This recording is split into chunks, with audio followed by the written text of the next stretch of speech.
Rusiyadan Ermənistana şok xəbərdarlıq.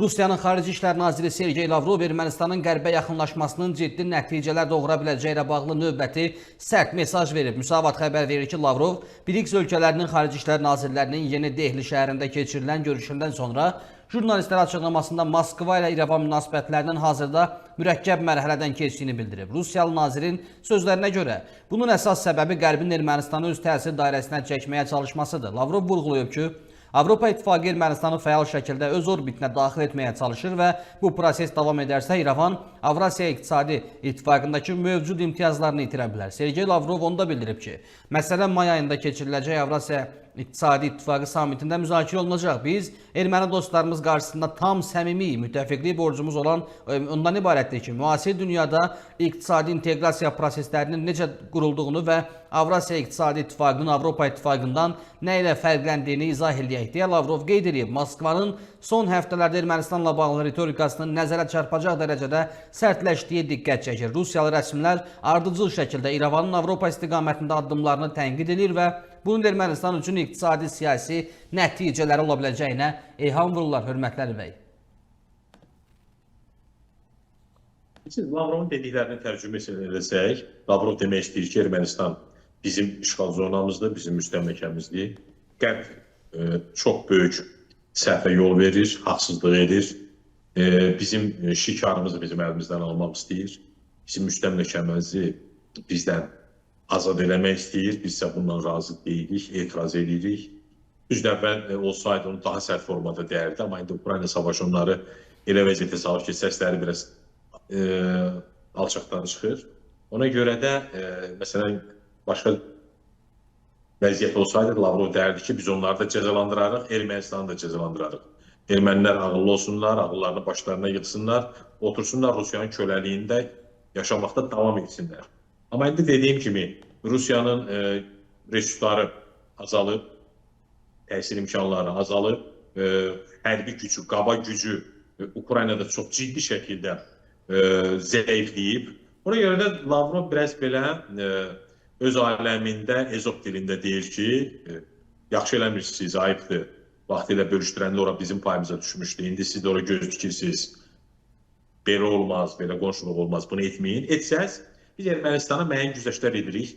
Avrasiya İqtisadi Təşkilatı xətti ilə, nə bilim, rüsumları azalırıq, yardım edirik, iqtisadi dəstək oluruq, yanacaq veririk, qaz veririk, dünya bazarlarından aşağı qiymətə, buğda veririk və s. Onları vermək. Biz Ermənistanı o imtiyazlardan məhrum edərik, ondan sonra Ermənistan ac qalar. Qalar sizin üstünüzdə. Əgər bunu istəmirsinizsə, bizim Ermənistan üzərində siyasi haqlarımızı tanıyın. Mən yanaşmam nədir? Mən düşünürəm ki, Avropanın Rusiyanın işğal zonasına bugün girməsi çox normaldır. Çünki artıq onların arasında bir razılaşma yoxdur. Vaxtilə Sovetlər dağılanda, SSR dağılanda bir 30 illik razılaşma olub ki, 30 il ərzində keçmiş Sovet Respublikalarını Rusiya idarə edəcək. Yəni, siyasi cəhətdən Rusiyanın, belə deyək də, təsir altında olacaqlar. Amma iqtisadi baxımdan qərb ölkələrinin maraqları daha nəzərə alınacaq. Yəni, ona görə qərb şirkətləri bütün Rusiyada daxil olmaqla keçmiş Sovet Respublikalarında neft, qaz hasilatı ilə məşğul oldular, iqtisadiyyatla məşğul oldular, sərmayə qoydular və s. Amma siyasi idarə etmə Rusiyanın monopoliyasındaydı. İndi isə artıq həmin 30 illik müddət qutarıb. Ona görə də Ukraynada savaş gedir. Yəni, qərb dedi ki, artıq mən 30 il ərzində söz vermişdim ki, girməyəcəm buraya. İndi artıq müddət qutarıb girirəm. Oyuncu aparsın. Kim güclüdürsə, o da bu bölgəyə nəzarət eləməlidir. Qərb hesab edir ki, bu Rusiyadan daha güclüdür.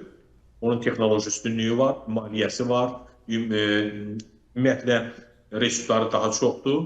Üstəlik də qərb Rusiya baxanda daha mütərəqqi idarə etmə, daha belə yenilikçi bir yanaşma sərgiləyir. Hətta bir daha humanist, daha yumuşaq yanaşır. Yəni, o nəzarət elədiyi coğrafiyanı Rusiyaya qədər sümürüb, çapıb talamır.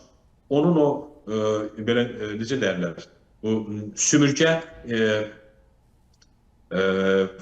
faizi deyək də, nisbəti deyək, daha azdır, daha aşağıdır. Hətta bəzən bir çox ölkələri nəzarətə götürəndə dəstək olur, kömək edir. Məsələn, Şərqi Avropa ölkələri Avropa İttifaqına qoşulanda birlikdə çox pis vəziyyətdəydi. Onlar da hamısı ac, yalavac, texnoloji baxımdan geri qalan, iqtisadiyyatları zəif, müdaxilə məhsulları olduqca az.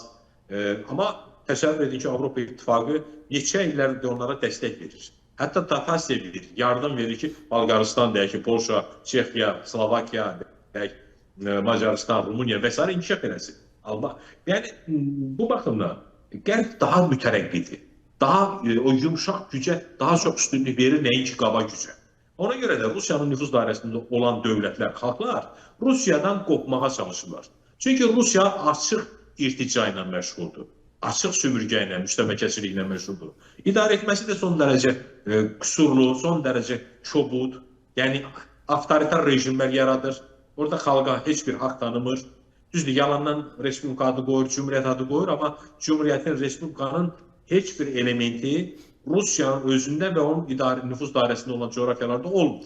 Zorakılıq olur, saxtakarlıq olur. Yəni özü üçün bəlli bir elita düzəldir, özünün xüsusi xidmət orqanlarına bağlı bir kəsim hazırlayır. Hakimiyyətdə illərlə, 10 illərlə bu adamlar vasitəsilə idarə olunur. Xalq da bu idarə etmədən qıraqda qalır. Rusiyanın budur yanaşması. Ona görə ermənilər istəmirlər Rusiyanın təsiri altında qalsınlar. Çünki dünənə qədər Rusiyanın nəzarət elədiyi, yaxud da Rusiyanın